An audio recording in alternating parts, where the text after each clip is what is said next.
I'd like to call to order the Schenectady City Council Committee meeting for Monday, October 16th, 2023, and turn it over to Mr. Mutaviran for the Finance Committee.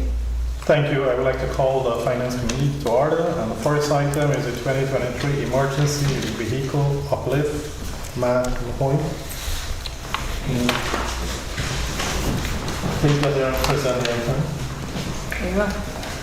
I am Sergeant Matt LaPointe, here on behalf of Schenectady PD, and we're just looking for your permission to enter a contract with Auto Solutions to upfit our vehicles. They came in as the lowest bidder of 2 bidders.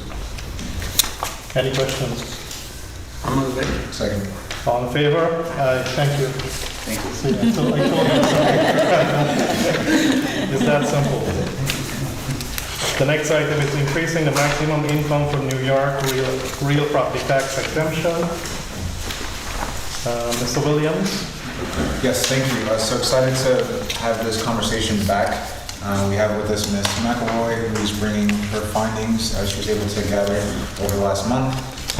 Definitely looking forward to reviewing that with the rest of you and discussing just how we can make sure we're providing the appropriate funds to our seniors in the community to make sure that with the recent increases we aren't inadvertently excluding individuals that we do know should meet these categories. So,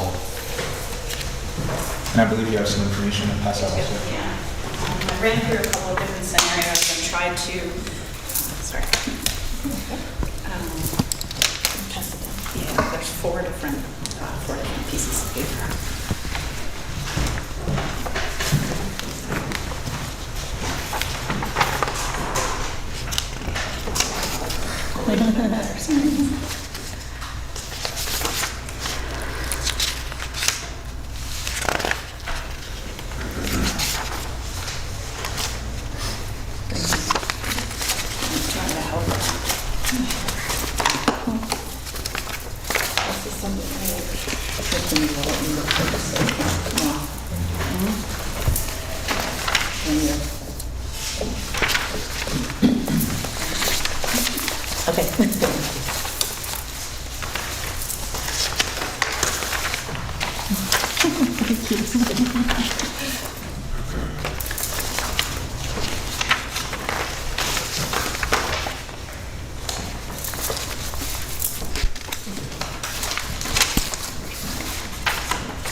Yeah, okay,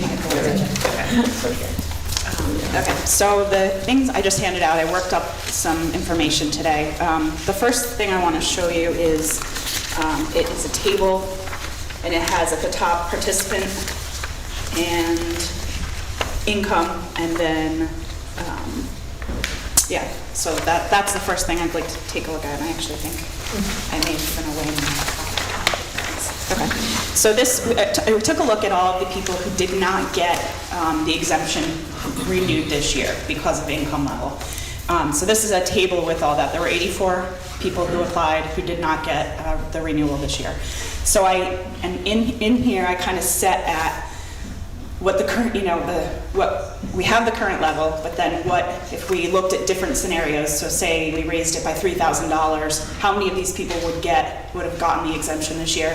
Same thing, went up to $45,000, which is the two scenarios that I'm going to pose to you as we talk through this.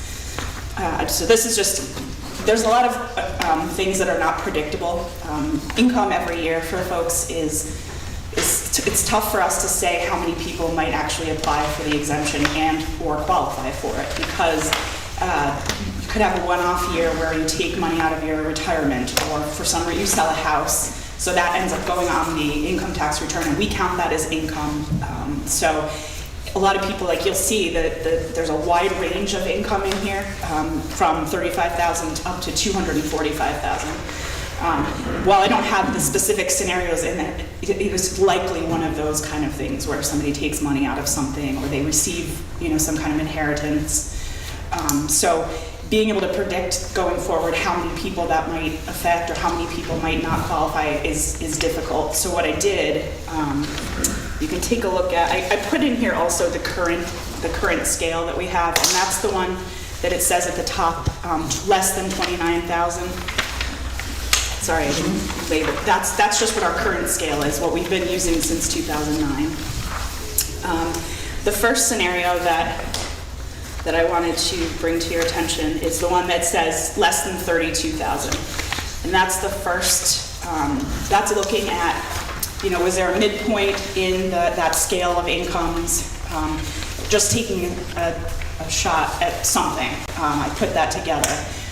And then took a look at, you'll see in there that I have information about how many people would have qualified in each category of the exemption.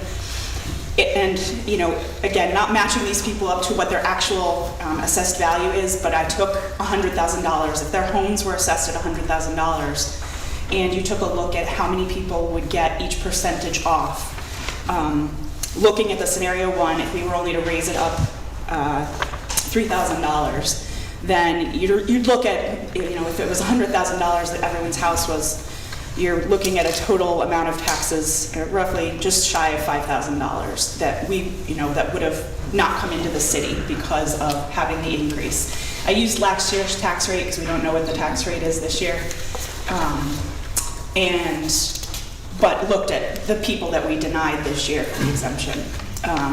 Did the same thing then with, say we went up to 45,000 as the, it would be actually 37,000 would be the lowest amount. 45 would be the maximum limit.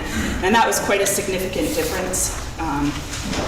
In looking at it, would have been $19,200 in taxes. And this is just putting out there, $100,000 as assessed value versus, it could range anywhere from 100,000 to 200,000 and higher. So there is a financial impact the higher we go. The other idea is that if you stay on the lower end of the scale, there's room for movement if Social Security goes up in the future, again, like it did in 2021. It's really hard to predict how many people would, but we did see, actually, we saw a pretty significant reduction in the number of people that actually applied for the exemption, new applicants this year. I'm sorry, a reduction? A reduction in the number of people who applied this year versus, some thoughts were that we came off of a 2-year period where we had extended everyone's exemptions because of COVID. So maybe there were people that forgot or, decided for whatever reason didn't apply. So I can't, again, those things that are kind of not predictable for the future. As you raise the limit up, you get more and more people who are in that bracket of 50%. And so that's, even though some of those like 40, 45, there's a lot in there too. It's the best way I can predict any kind of financial impact for the city is doing it like that, using the last year's tax rate.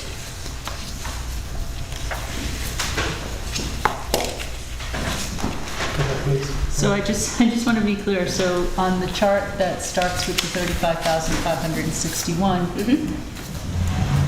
this is, you said the number of people. So there's 84 people that... These are 84 individual people who applied and were denied the exemption because of the income level. Okay, and then but on this other sheet, and we're denied. Let me just write that down. Yeah. Yes, sorry. And then the other one, nope. And then the other one, quick. this one, that's 48 households.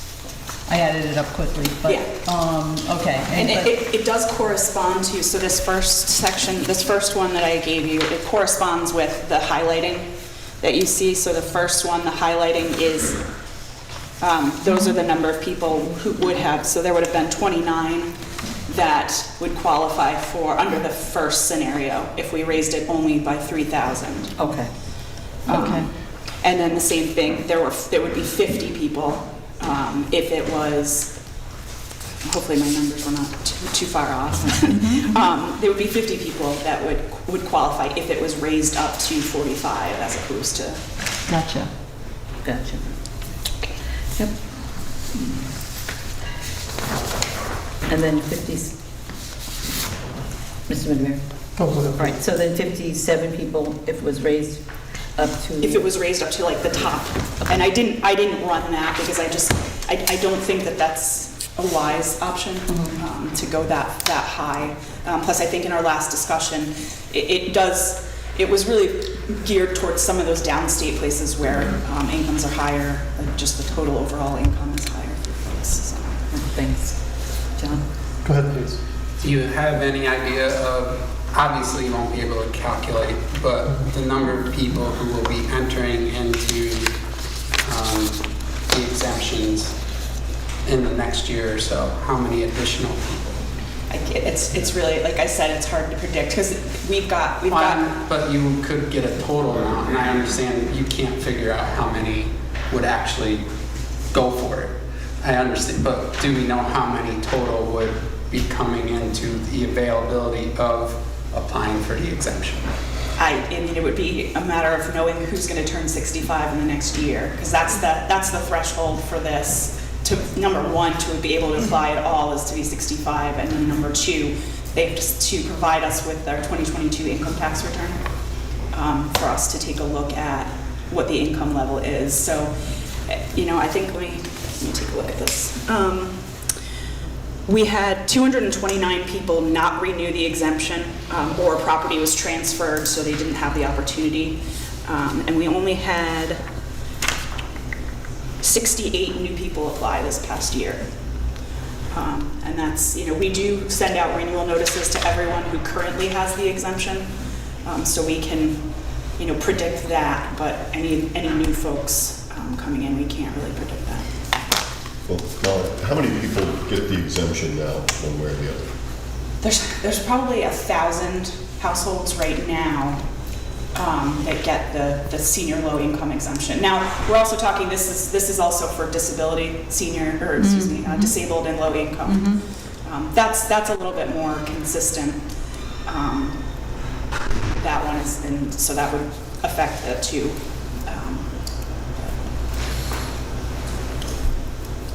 So would it be fair to say a good estimate, would that be anywhere from 65 to, let's say, 130, 140? New people applying? Sure. I think you could go with that range, just given the number that we had this year. Now, we do have people that have, for anybody who had the exemption before, may not have received it this year, they would likely come back to us and apply. And I know there are several instances of that because we had conversations with folks last year. So.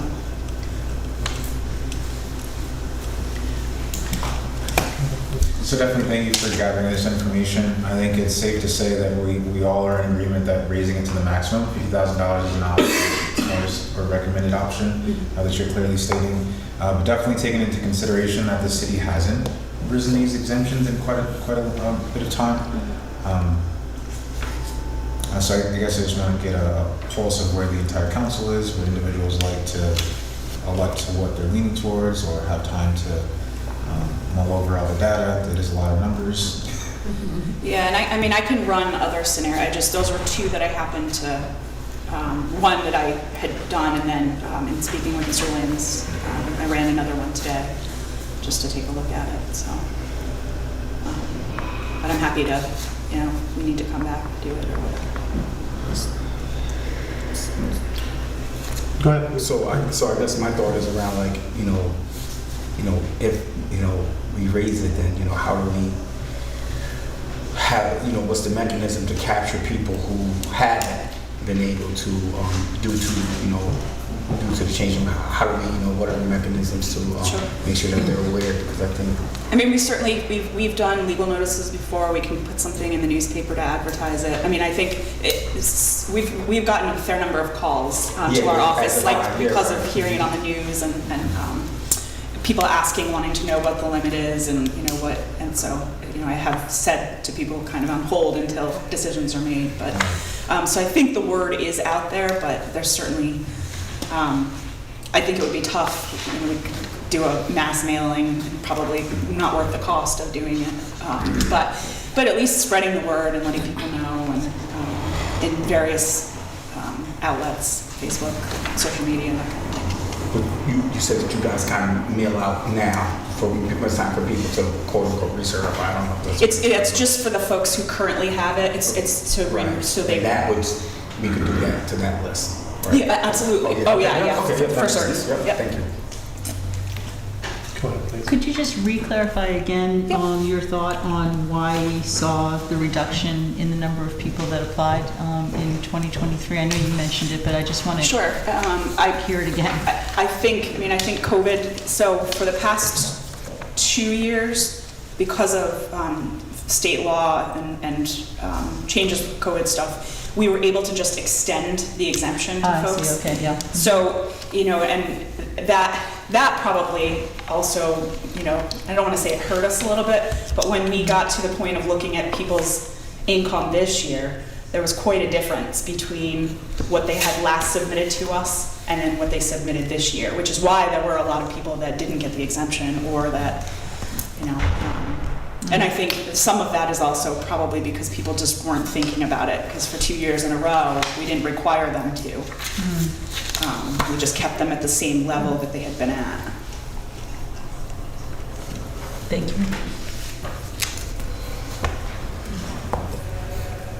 Any other questions? Okay. So what is the time frame when we want to do this, that we need to make a final decision? Sure. To the office? We've got until March 1st, so we've got a while.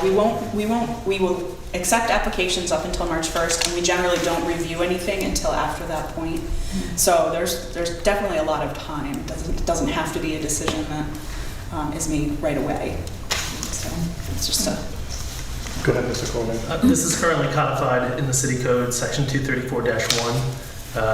So if the council is inclined to change this, it'd have to be a call for a public hearing to amend the code. Okay. Thank you.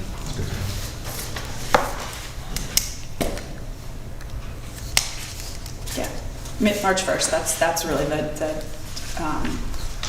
I would want to say that's probably a good deadline. Okay. Go ahead. earlier is okay, right? Yeah, and earlier is just fine. Yeah, I was going to speak to that point. I definitely want to respect people's ability to dissect this information slightly further. I would feel comfortable in bringing it back in another 2 weeks. I think taking advantage of the time we have now to Mr. Colden's point, processing through the adjustment to the city code and then having it all solidified prior to March 1st, getting it off the right thought process so we can focus on some other things. So if we're planning on moving this forward, why don't we call for the public hearing and utilize the time frame? The public hearing will be in 4 weeks' time. But that will give us enough time to review what we have in front of us here, and then come back and to process it out 3 weeks. on the public hearing. 3 weeks. 3 weeks, yeah, 3 weeks of public hearing. So that will be enough time. So I'd say as long as everyone's in agreement that we're going to be adjusting this in some shape or form, so I think that'd be fair, allowing us the time to leverage both timelines and then coming back in 2 weeks and adjusting what amount we're going towards. Go ahead, please. I think before we move forward on a public hearing, we need to have the additional scenarios in place, especially with the additional people who would be participating in the program, so we know a roughly good approximation of the costs. And we also need a plan on how we're going to pay for it before we talk about a public hearing, because people should know how that's going to be done. Can you get those numbers in 2 weeks for us? The applicants, participant? I mean, I can't predict who's gonna, I can tell you how many people we have already who have applied. I can tell you how many people we have who are going to be renewing, but you know, I don't know how many of those folks are going to be selling their house or moving out of the area, or you know, and it's one of those things that you know, I don't even know how I would tell who's turning 65 in the next year. Well, we have that information. We could get a range from 65 to say 130, 140, just to give us a range of what the cost would be. I mean, it might take a little time to get the individuals who would be turning 65, but I think it's worth having the numbers before we move forward so people can understand who's eligible, what they might get, and how it's going to be paid for. I'm gonna ask, is that something you can get from your office that Ms. Pauline is asking for? I can't get the who's turning 65, but like the other number, there's some, you know, I can tell you how many people are expected to renew, and I can, you know, I can see if I can go back over the course of, I don't know if we have that information before COVID, see how many people we had applying during that time, see what the fluctuation in numbers were over the course of a couple of years. Go ahead, please. We can get the ages from the county on the real property tax data, looking at who's going to be turning 65 from the property owners. Sure, and that's one piece to it, and Yeah, that would be it's out of your hands. Yeah, no, that would be the worst case scenario. All the people who turn 65 apply. Best case scenario is, you know, a quarter of those people actually are income qualified. But it's good to know Sure. Yeah. the numbers. Yeah. Go ahead, please. And I don't think that we need to rush if we have until March 1st as well. I think the ability to be able to absorb, gather data, et cetera, I just don't think that we have to move quickly with the public hearing. Yeah, but I'm not sure how much more information Ms. McElroy can give us at this point in time. I mean, I can take, you know, looking at if we had some sort of, I mean, I can, you know, take anywhere between the 50 and say we had 100 more people apply this year. You know, just looking at what that financial impact would be. Yeah, again, sure. if it was $100,000 assessed value of a home, you know, what does the bigger picture look like? It would be, you know, similar to what I had run for these two scenarios. Go ahead, So, please. Mr. Mudavaren, if we could just have people articulate exactly what they would like to see, and then I would say give her a month, though. 2 weeks is a little short for all the information. And if we could just give her a month to be able to do that, since we do have till March 1st, which I don't anticipate we will need until that time. And then we could move forward and, you know, do the public hearing and all of that. So, I don't want to rush her through this process. Mr. Williams, you okay with that? Oh, I consider it good. You got it? Okay. So can you follow through the list of the things that is needed? Okay. Additional information that's needed so that we...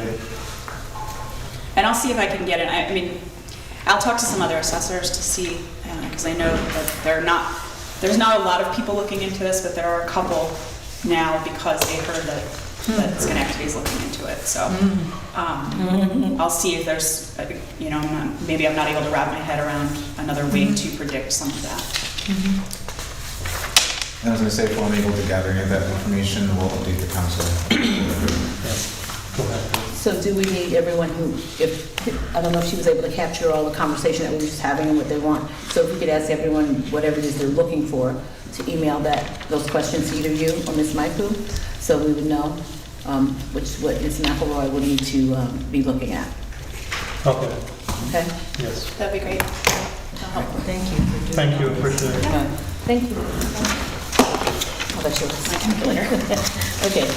The next item is allocation of $750,000 in ARPA funding for 9313 North Furman Street Pump Station, Ms. Porterfield. Yes.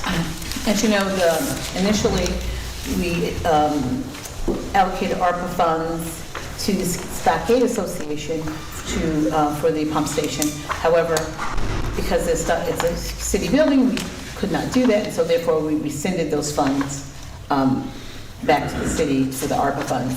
I would like for us to reallocate them to the project, knowing that the city is going to take care of it. So that's all this is. It's probably something we should have talked about when we rescinded. But we already, I know that some work has already been done in addition to that. So I just want to reallocate those funds back to the project to make sure that the project gets done, even though it has to be done by the city. Any questions? Just as Council President points out, some money has been used for exterior work, so the number wouldn't be 750,000. And I don't have the exact number of what has been allocated for that.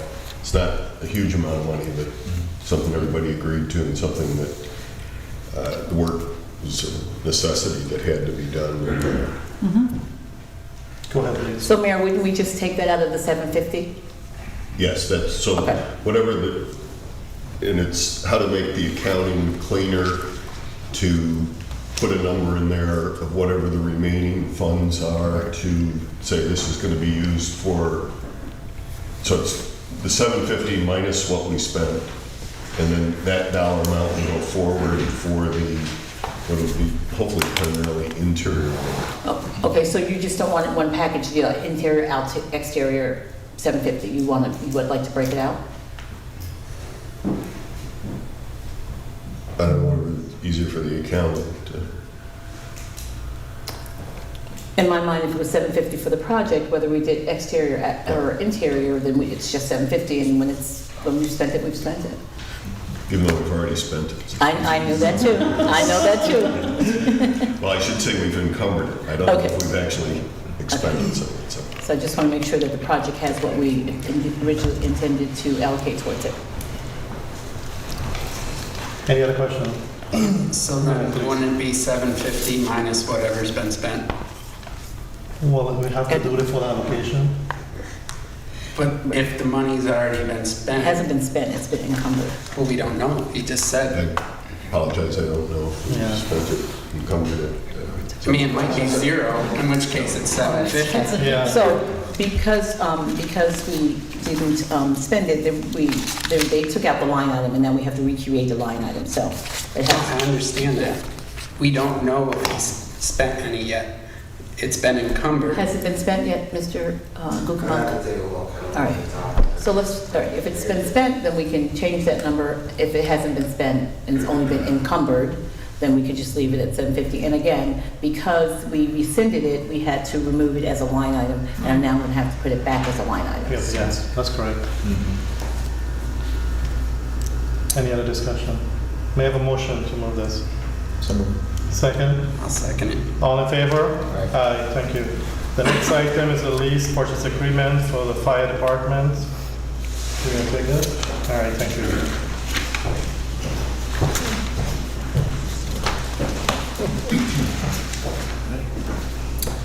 Okay, so we've done this before with our fire department trucks. We're looking for one replacement aerial and 2 pumper trucks, and we're looking to get, it's actually a Sourcewell contract for a lease purchase.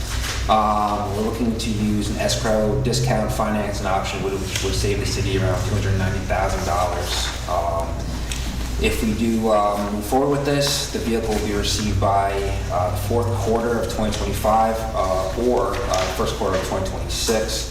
We recommend the City Council approve this contract with Leasing to Inc. Any questions? I'll move it. All in favor? Aye, thank you. Any other businesses for finance? Motion to adjourn. All in favor? Aye, thank you. We're now called to order Public Safety Committee. We have one item on the agenda tonight. Two. All right, so correction, the first item on discussion will be moved to the following week, just due to not having the personnel to actually brief it. This council Is meeting. there specific questions on that that I could answer, or? So I would say, based on this discussion I had with with our engineer Chris Wallen, and John Coluccio, there have been steps already taking place with this project in specific. So we're going to have some updates regarding what's been taking place. It's really been under review since 2013 when Berry Boulevard was upgraded, and some of the traffic patterns again, have changed. The casino came online, more activities downtown, so it's something that we're continually looking at. And then it becomes just adding that turn lane, or I shouldn't say that the turn lane is already there, it's just adding the signal for the actual lane. But there are implications where it would stack up traffic depending on the timing and how you interface it with other traffic control devices, primarily the one at Liberty and Erie. And we're going to be in a better position to manage these going forward, only as we've added more fiber connections to ones downtown, we've upgraded the ones around City Hall. So as this all goes in place, that hopefully the flow of traffic is going to be smoother and more efficient just going forward. Right, and thank you, Mr. Mayor. I think for the people listening, giving proper context, this agenda item was just addressing the comments we heard from our previous city council meeting, where an individual was speaking about some of the frustrations and also safety concerns with respect to turning near Erie and Union. Definitely, I appreciate the work that's been done up to this point. And I think this is honestly just an opportunity to just educate and just re-identify the work that's been going on. But to the community's dismay, they had no idea, or I think having a follow-up was appropriate to just let them know what's been going on at the present time. I would still like to hear from Mr. Wallen and Mr. Klucha. Just on these issues. Yeah, and some of it, I would hope maybe that they could put together a little bit more than just this one intersection, because there are other what I'll call points of interest. Sometimes if you always get a green light, you think everything's fine. If you get a red light, you're not quite as happy. So how do we get that message out that, again, we want things to flow smooth and safe, and also the pedestrian crossings are a key component of redeveloping the whole traffic pattern, but that has the effect of slowing down vehicle traffic when you're doing greater time for pedestrian crossings. And I think you also had a really good point earlier, where it's not as simple as just putting in a correction, because there's a reaction or the rippling effect also. So, were there any other questions or comments? All right, so I'm going to have this on the agenda for another 2 weeks. All right, the next item on the agenda is the nomination of Mr. Keith St. John to the Civilian Police Review Board, and that will be discussed by Ms. Patrick. Thank you. So we had all received an email from the chair of the Civilian Police Review Board. City Council has the opportunity to have someone serve on the Civilian Police Review Board, and that seat has been vacant since March of 2023. Mr. St. John's bio and resume was shared with you. He is an attorney. He has an extensive legal background as well as background in governmental affairs. He's also been very active in our city, both in the Stockade neighborhood and now he lives where he resides now as well, in terms of his involvement in that neighborhood association as well. So he has expressed interest in the seat, and I just think he's an excellent candidate, primarily because of his legal background. So I wanted to bring him forward for discussion. I would say, seeing no other applicants, I think it's important to make sure the Civilian Police Review Board can have quorums that they can discuss the complaints that they're seeing. And I think anytime you find a volunteer that's willing and able to provide their time and energy towards these types of efforts is important. So any other questions or comments? No, I'm fine with this candidate. I just want to remind people that we said in our legislation that we will have a person plus an alternate. So we still have a person that we could, and I know there were a couple people that they haven't submitted resumes that have said they were interested in being an alternate. So I just want to remind you that we would also need an alternate for this position. And it's equally important that, as Mr. Williams has said, that we make sure we have enough people. There's a person who just had to leave the board because of their employment. So I want to make sure that they have the opportunity to make sure they had to cancel their last meeting as a result of that. So I want to make sure that we get enough people on the board so they can hold their meetings. Does anybody have any questions? I'll move this. Second. Second. Oh, I can second. Yeah. Sorry. No, are you, board is down, and you want this to move quickly, as opposed to waiting. We have an off Monday too, so it's not 2 weeks. Some of these things become 3 weeks. If this is the consensus from the council, I'll do a letter to you tomorrow. So the process is, it has come to me, then I send it back to the council, and you confirm it. That I'd send a letter to you so that you could act on it in the affirmative basis for the following Monday and actually make the appointment, effective that day, or whenever the clerk sends it over to me the next day and we sign it. If you want that, or if you want it held just to go the 2 cycles down the road. My opinion is that we don't hold it, just because, as I just said, that they just had to cancel a meeting because they didn't have a quorum. So if we can get as many people on board to make sure that they have a quorum and are able to meet, I think it's very important. All right, thank you, Mr. Mayor. So I'll send a letter to you tomorrow that can be incorporated in the packet for next Monday. Perfect. So, Yeah, no objections? No objection to that. Okay, so are there any other items that will call before the Public Safety Committee? Hearing none, can I get a motion to adjourn? So, Second. we did it. There was a second on it? Yeah, I seconded it. Oh, I apologize, all those in favor? Aye. Aye. All right, any other items that will call the Public Safety Committee? Can I get a motion to adjourn? So moved. Second. All in favor? Aye. You're adjourned. thank you. I'd like to call to order City Development and Planning. We have 3 items on the agenda. The first one was ARPA contract updates, but I don't see Ms. Carver here tonight, so I'm not sure exactly how that happened. So I'll just have to give her a call tomorrow and we can have a discussion and make sure that it's on for the next time. Item number 2. Excuse me, Ms. Oh, Moore. yes. Could we ask if we could get the spreadsheet updated when she comes? You want the spreadsheet updated? You know, as we were doing before, Sure. rather than just sort of furiously writing. Okay. Thanks. I will make sure. Okay.